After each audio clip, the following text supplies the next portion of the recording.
Con su venia, senador presidente, primero celebro que estemos ya dictaminando este punto de acuerdo que presenté hace aproximadamente un mes.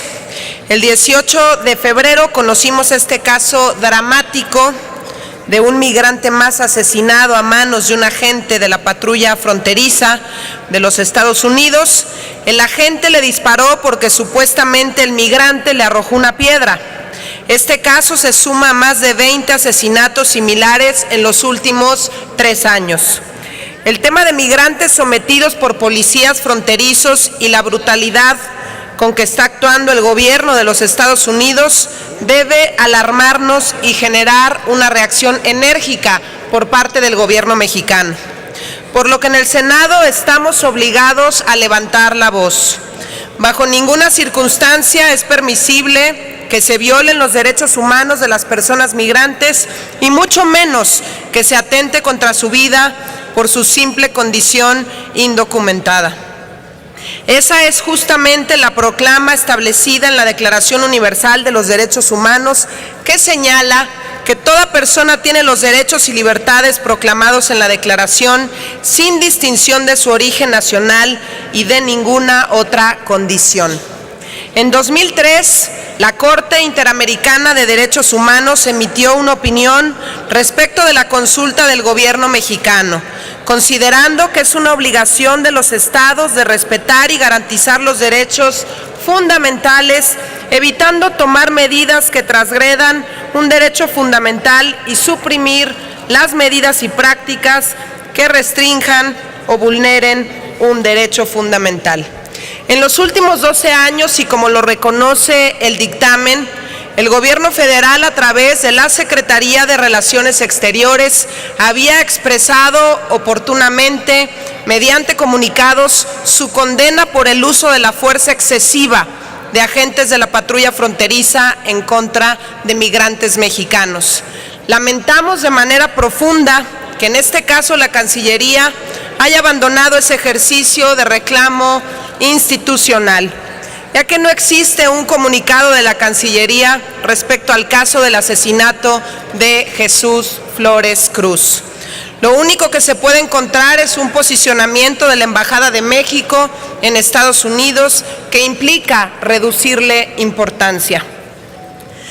Un día después del asesinato, el 19 de febrero, tuvo lugar la cumbre de líderes de América del Norte, donde participaron los jefes de gobierno de Canadá, Estados Unidos y México.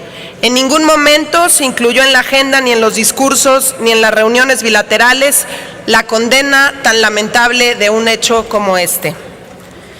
El Plan Nacional de Desarrollo 2013-2018, elaborado por el gobierno federal, señala respecto al tema migratorio que la política pública debe atender las particularidades del fenómeno migratorio en sus múltiples dimensiones, involucrando aspectos tales como la inseguridad y los derechos humanos. También afirma que velar por los intereses de los mexicanos en el extranjero es un deber central de una política exterior responsable. Desde el Senado de la República le pedimos al gobierno federal que sea congruente, que cumpla con su obligación y con lo que se ha fijado como metas. Eso implica actuar con contundencia para evitar que sigan ocurriendo violaciones evidentes a los derechos humanos de nuestros connacionales. Y quiero aprovechar el espacio para recordarles que este fin de semana que acaba de pasar, escuchamos la voz de legisladores de Venezuela, como la de la diputada María Corina Machado, con señalamientos que hace mucho no escuchábamos, lamentando la tibieza del gobierno mexicano ante la violencia que vive ese país, extrañando el papel de México como país hermano ante organismos internacionales como la OEA. Celebro que en este Senado de la República estemos cumpliendo con nuestra obligación de incidir en la política exterior de nuestro país y que con dictámenes como el que estamos discutiendo impulsemos que el gobierno federal haga su trabajo. Es cuanto, presidente. Gracias, senadora Mariana Gómez del Campo. Para la discusión de la ciudad, pero no es exclusivo de la línea 12 del metro. Y aquí yo tengo interés en poder decir primero que celebro que podamos estar presentando este tipo de puntos de acuerdo en los que pues lo que debemos hacer desde el Senado, entre los diversos exhortos que desde aquí impulsamos, es hacer lo necesario para poder garantizar la accesibilidad de forma paulatina en las instalaciones del sistema de transporte colectivo metro. Hay que tomar en cuenta que 20 de cada 100 personas con alguna discapacidad del país viven en el Distrito Federal y en el Estado de México. Esto lo pueden consultar y revisar en el INEGI.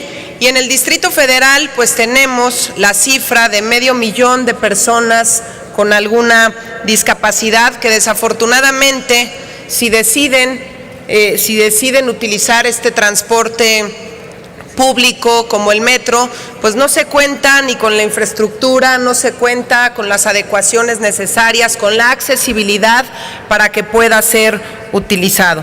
Y les pongo algunos ejemplos que nos llaman la atención. Primero, si hablamos de placas en sistema braille, hay 355 placas en 25 estaciones.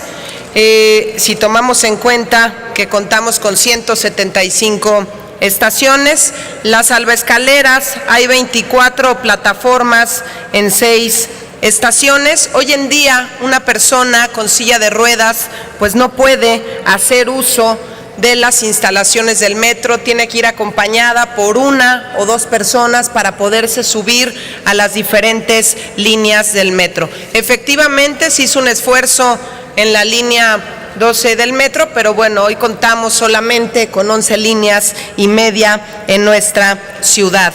Yo espero que desde este Senado de la República pues impulsemos diversas acciones para poder contar con la accesibilidad que merecen los capitalinos, con la accesibilidad en el transporte público que merecen también pues todos los que viven en esta zona metropolitana. Es cuanto, presidente.